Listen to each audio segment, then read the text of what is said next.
selon toi, il y a un budget avec lequel on peut commencer? Alors, en termes de budget, David, il faut savoir que vous pouvez importer un conteneur. On va prendre l'exemple des canapés. Vous pouvez remplir un conteneur avec entre 5 et 8 000 euros, tout comme vous pouvez faire un conteneur d'écran de smartphone qui va vous coûter 50 ou 60 000 euros, quoi. Donc, c'est une histoire du produit que vous voulez distribuer.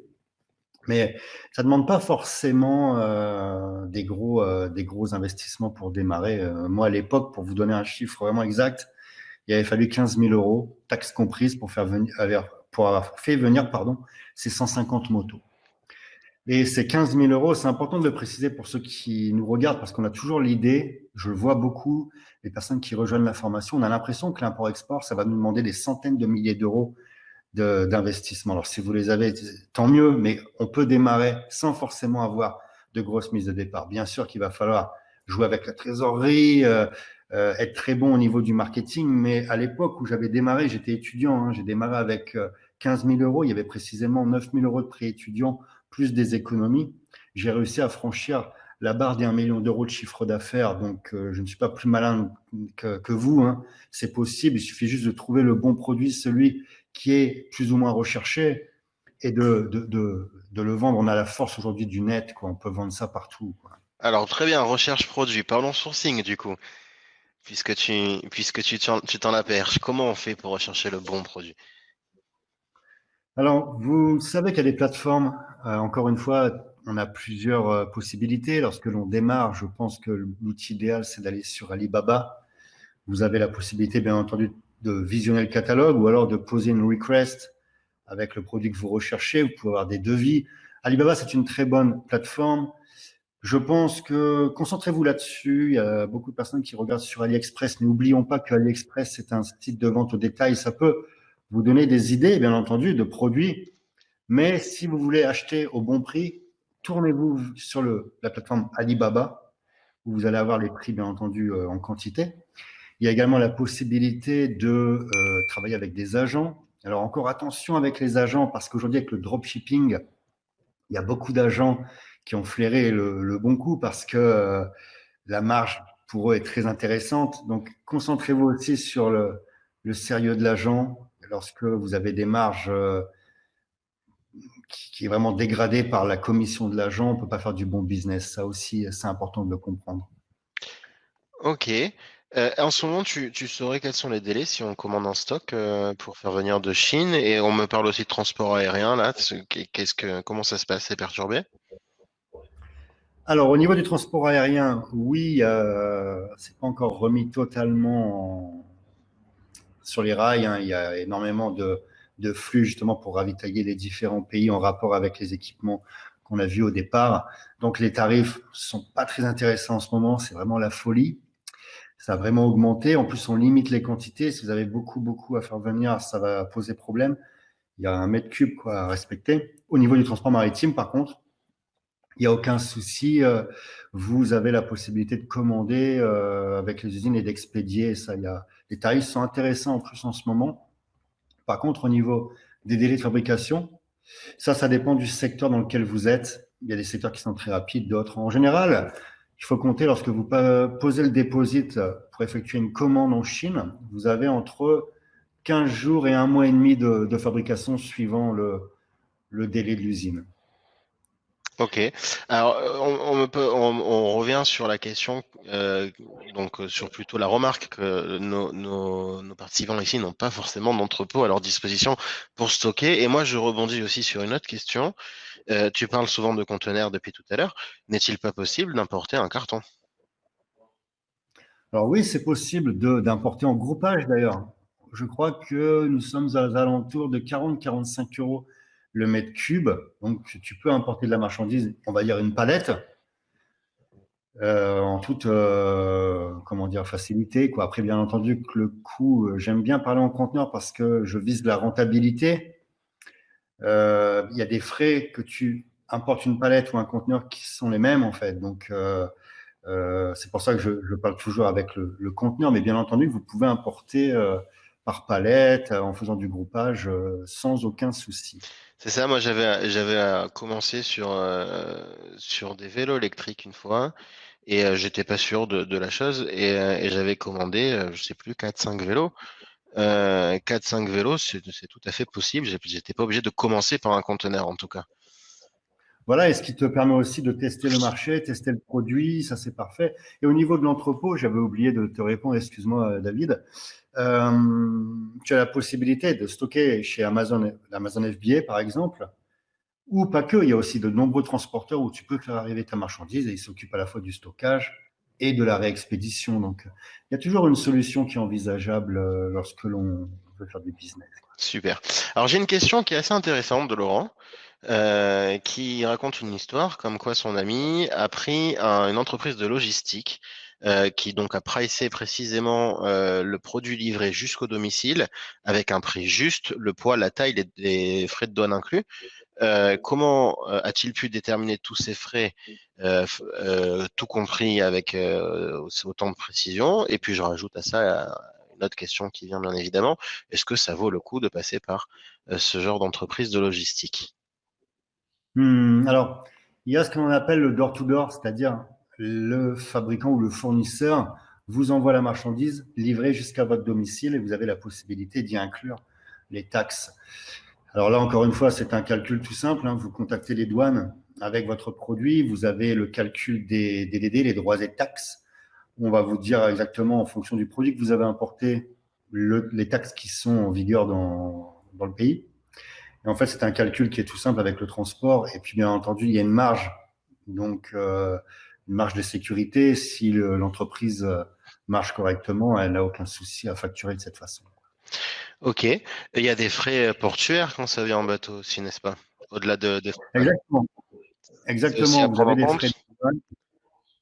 Oui, par exemple, sur les mini-motos, on est à 10%. Donc, ça peut aller de 8-12% en général, suivant les produits. Mais renseignez-vous également lorsque vous voulez importer avec votre transitaire l'agent en douane parce que il y a aussi parfois des lois anti-dumping. On va parler par exemple du vélo. Le vélo en France a une loi anti-dumping. Vous vous retrouvez avec une taxe qui est énorme pour justement protéger la fabrication française. Donc tout ça, c'est aussi à vérifier avant d'importer un produit, ou du moins lorsque vous avez un coup de cœur sur un produit, la première chose à faire, c'est de calculer. Généralement, qu'est-ce que l'on a quand on va sur la foire de Canton ou lorsque on fait du business, généralement, on a toujours le flair, on est tous comme ça. On tombe sur un produit, on a un petit coup de cœur, on se dit, ah, ce produit-là, j'y crois. La première chose à faire, c'est de se dire, OK, combien ça coûte à l'achat, combien ça coûte sur le marché et combien ça va me coûter quand ça va arriver chez moi. Et là, vous pouvez voir s'il y a une rentabilité intéressante. Alors, différentes questions. 45 € le mètre cube. Combien de mètres cubes dans un conteneur complet, donc, du coup? Alors, si c'est un 40 HQ, qui est le plus gros conteneur, il me semble que nous sommes aux environs de 66 mètres cubes. Et vous avez le format 20 pieds, qui est la moitié, un peu moins de la moitié d'un 40, où là, vous êtes, il me semble que c'est 28 mètres cubes à vérifier.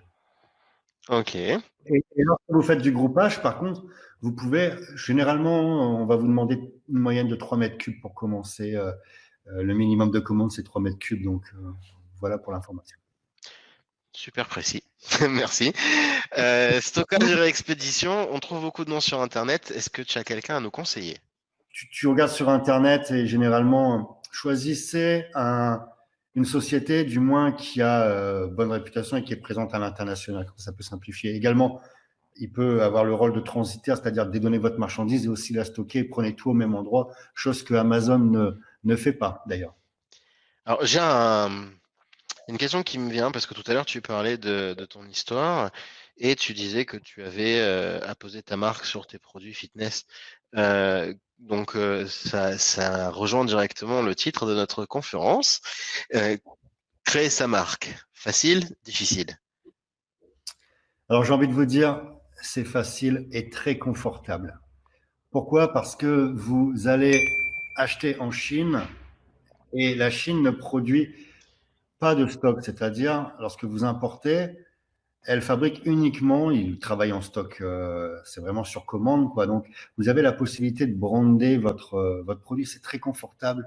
Vraiment la totalité. Moi, j'avais choisi la couleur des machines, la couleur du cuir, j'avais posé le logo, également sur les marques de de Minimoto, vous avez la possibilité sur absolument tout. Et c'est vraiment la chose qui est importante si vous importez, et même si vous faites du e-commerce, dropshipping, je ne sais pas la cible que tu as, David, si le dropshipping est présent, mais c'est vraiment important de brander vos produits, de créer une marque. Ça va vous différencier de la concurrence. Ça ne vous demande pas un gros travail en plus et vous avez vraiment un produit qui est personnalisé, qui est le vôtre. Et ça, c'est le luxe avec la Chine, parce qu'on peut absolument tout demander. Ils vont pouvoir réaliser votre design. Alors attention, je dis bien, quand je dis brander le produit, il faut bien prendre en compte qu'il y a des normes, des certificats, etc. quand le produit est créé. Donc, on pense à toujours utiliser le produit suivant le cahier des charges qui a été fourni pour obtenir la norme CE, parce qu'on ne joue pas avec les normes. C'est d'ailleurs une grande responsabilité lorsque vous êtes importateur, vous importez un produit, vous avez donc la responsabilité de tout ce qui va se passer. OK, il y a de l'argent à gagner, mais aussi une grande responsabilité.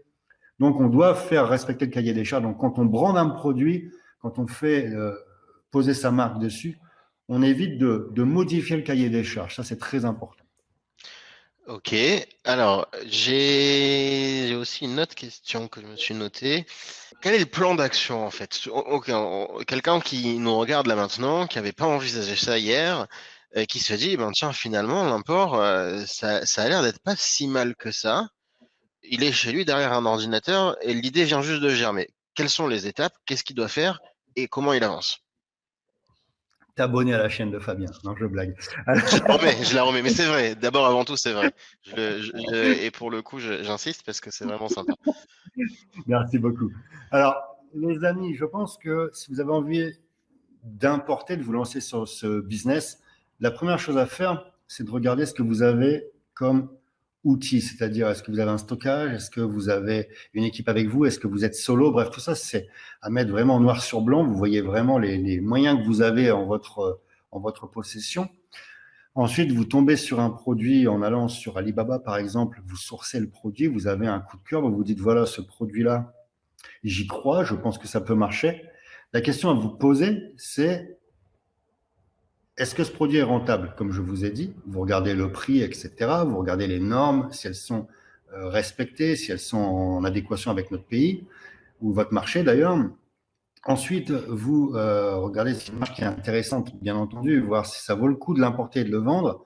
Et surtout, est-ce qu'il va y avoir un SAV? C'est ce que je préconise lorsque vous voulez vous lancer, c'est de ne pas partir avec un produit où il va y avoir trop de SAV parce que ça va demander beaucoup de traitement, beaucoup de temps, beaucoup de prise de tête. Il faut le dire, le SAV, c'est vraiment un point hyper sensible du business. C'est là, il faut être excellent pour perdurer. Et quand on démarre, il faut éviter de se lancer sur un produit qui va déclencher beaucoup de SAV.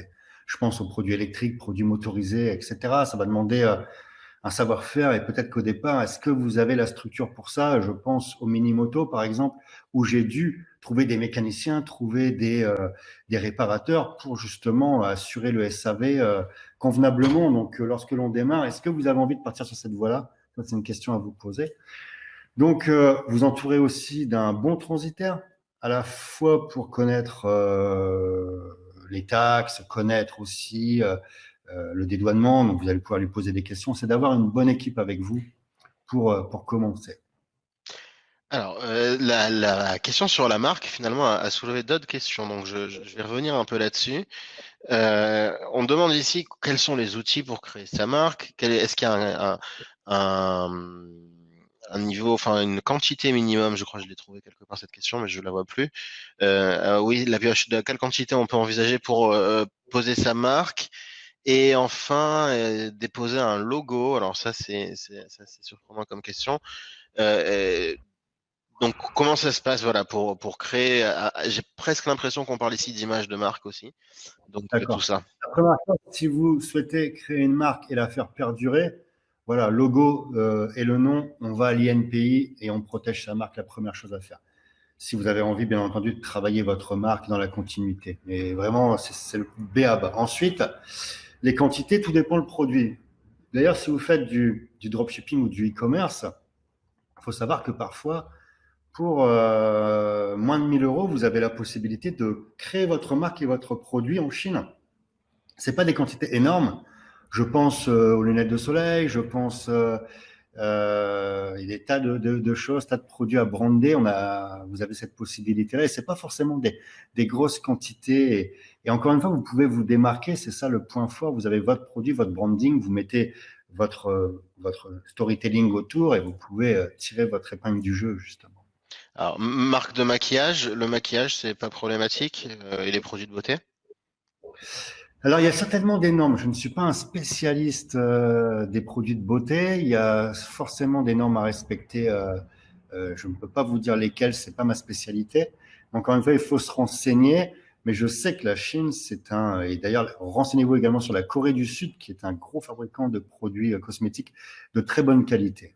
Parce qu'il n'y a pas que la Chine d'ailleurs, hein, pour faire. Voilà, moi, je parle beaucoup de la Chine, mais aussi on peut importer d'autres pays asiatiques et aussi de pays européens. Je pense à l'Europe de l'Est qui arrive de plus en plus parce que la main-d'œuvre en Chine est en train d'augmenter. Mhm. Et donc, il y a beaucoup de pays qui tirent leur épingle du jeu au niveau de l'Europe de l'Est. Alors, il y a aussi un continent qui commence un petit peu à émerger en termes d'import en France, c'est tout le continent africain. Tu travailles avec l'Afrique?